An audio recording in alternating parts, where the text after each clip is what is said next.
In the last video, we used the ideal gas law to calculate the number of molecules in a cubic meter of gas at standard temperature and pressure.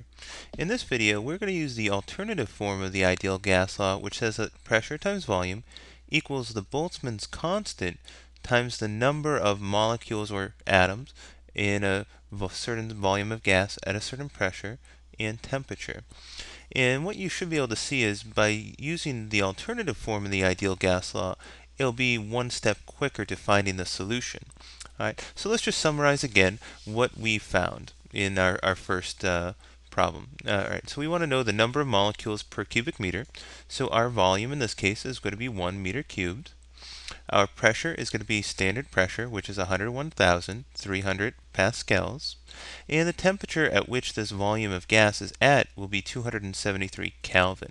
And if you've forgotten, Boltzmann's constant equals 1.38 times 10 to the negative 23 joules per, in this case, molecule, not mole, molecule per Kelvin.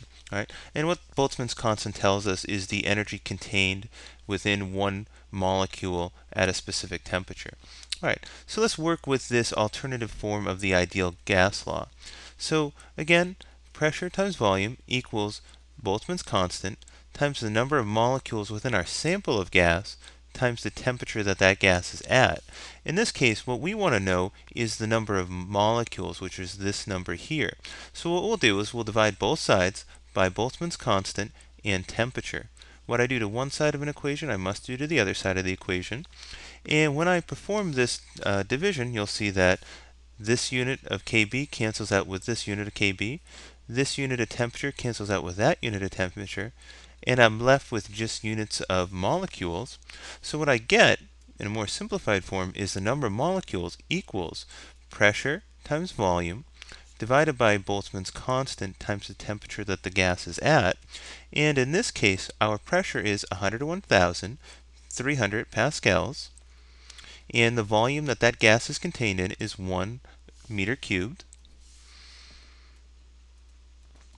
And Boltzmann's constant is 1.38 times 10 to the negative 23rd joules per molecule, because we're counting molecules, Kelvin, times 273 Kelvin. And when you perform this calculation, what you should get is 2.7 times 10 to the 25th.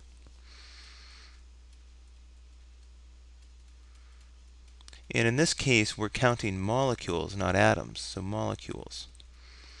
And that is our final answer. And what you should see at the end of this is that using the alternative form of the ideal gas law gives an answer to us much faster because there's one less conversion step in the problem.